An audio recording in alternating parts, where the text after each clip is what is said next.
Hi, I'm Andrea. I'm 16 years old. Tell me, can I trust you? It's not easy for me to admit, but I think I've fallen in love with a girl. My feelings are really confused, and it's scaring me. I can't tell my family. My grandmother and grandfather raised me, and if they find out, I'm done for. They don't understand that stuff. On top of that, my grandfather runs a large company, and his reputation is very important to him. He would be ashamed of me. I would like to talk about it with my parents, but unfortunately, that's not possible. My grandparents never talked about them, and I didn't dare to ask. But once, when I was a kid, I was playing in the attic and found a bunch of old newspapers. On one of the front pages, I saw a photo. It was my family. There were Mom and Dad, and the headline referred to a terrible tragedy. I remember my heart beating faster, and I ran to my grandmother with the page in my hand. I really wanted her to tell me that they were alive, and that we would definitely see each other. But when she saw the photo, she felt unwell. She sat down in a chair and could barely hold back tears. She told me that I was old enough to know the truth. When I was a year old, my parents decided to move to my dad's house in New Orleans. They promised to pick me up once they had finished the repairs, but then there was a hurricane. The one that destroyed the whole city. There was nothing left of our house, and they would never be coming to pick me up. The story crushed my hope. It hurt so much that I refused to believe it. It seemed unreal to me, as if they had made up a fairy tale just for me. I ran to my grandfather to ask him. I handed him the photo, and I did not expect him to react like that. He was very angry. It was like he couldn't even look at the photo, so he threw it into the fire. I wanted to save it because I had no other photos of my mom and dad, but he stopped me and started yelling at me. He said that my parents were gone and nothing was going to change that, so I had to forget about them and move on, like he and my grandmother were doing. Do you understand now why I couldn't trust him with my secret? But my parents would understand me, I'm sure. When he calmed down, he told me to go to my room and take my pills. As a child, I was very sick. I spent a lot of time in the hospital, and that's probably why I don't remember hardly anything. I wanted to suppress unpleasant memories. To this day, I have to take pills for therapeutic maintenance. Thanks to this, I usually feel normal, but I lose that feeling when I'm at school. No, I don't get picked on. I'm even friends with many kids in my class. But when I go into the locker room before PE, that's when I get very jealous of my classmates. They are all beautiful girls with gorgeous bodies. I would also like to wear beautiful clothes and put makeup on, but I just don't like my body. I have a guy's chest. That's why I wear baggy clothes. I would like to be like Veronica. To me, she was the ideal.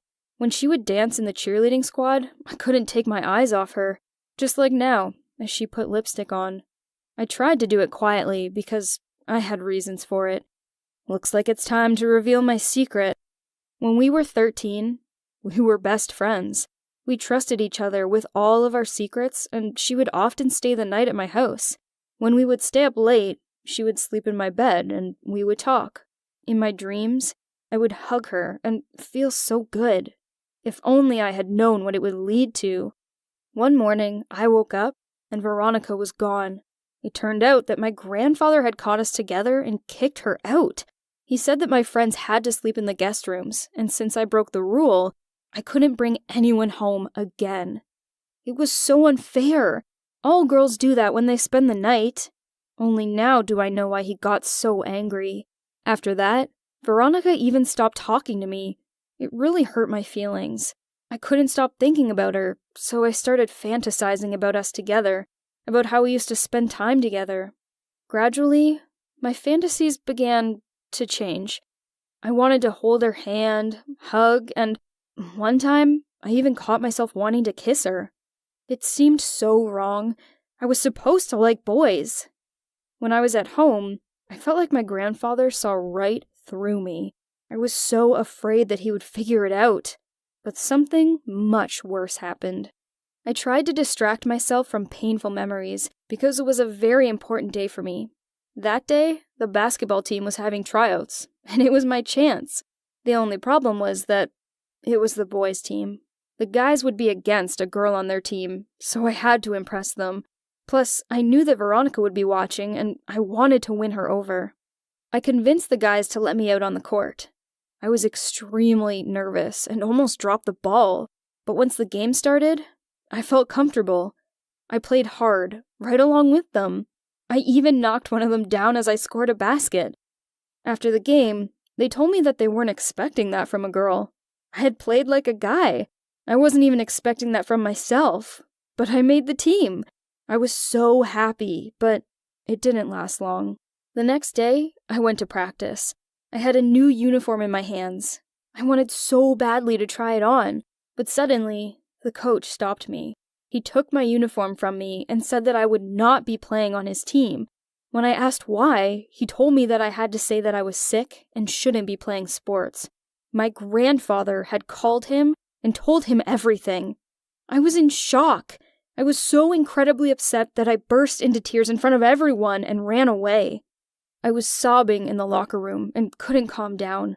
Suddenly, Veronica came up to me and started to console me. It was the first time she had spoken to me since that day.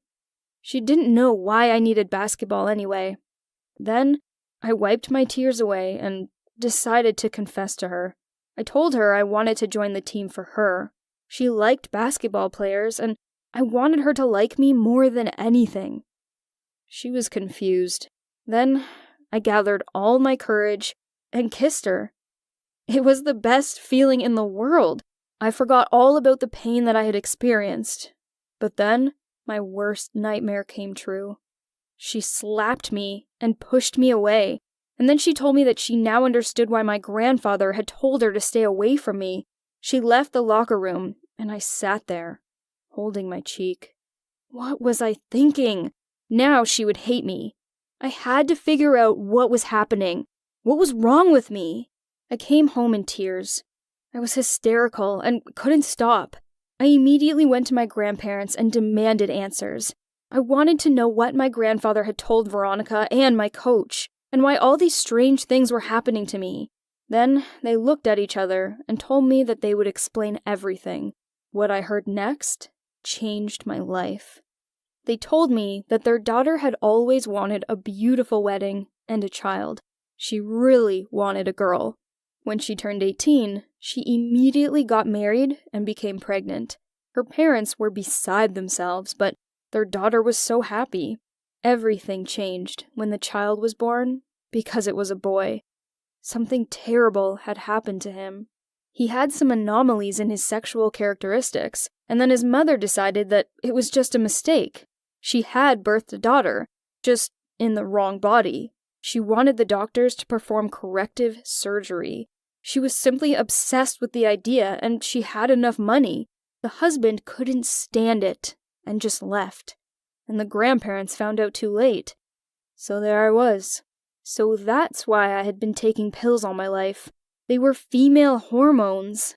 After that, they sent my mother to a mental health facility and told everyone that she and my dad had gone to build a house for us in New Orleans. And then, when it really was destroyed by a hurricane with my father inside, my grandfather lied and told everyone that my mother had been with him. I wasn't ready for this and didn't know how to react. Now I knew why I wasn't like other girls and why I didn't like boys. I wasn't sick. But I don't know who I am. What if I'm really a guy? I had the opportunity to choose, but everyone decided for me. How could my mother do that to me? Then I thought that if I were a guy, Veronica wouldn't have rejected me. That was the last straw. I saw the scissors and grabbed them. I was going to cut my hair. When I did, I started to look just like a guy, and that made me feel even worse. It was so unfair.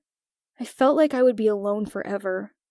The next day, my grandfather called Veronica and asked her to come over. I was so glad that she agreed. I told her everything, just like before. She listened to me and burst into tears. She apologized for hitting me. I felt hope, but then she said that she couldn't do anything for me. Our feelings weren't mutual. She had come just as a friend. I really need support now. I don't know how to deal with this. Can I start a blog and share my story? Tell me what you think about this. Thank you for listening to me.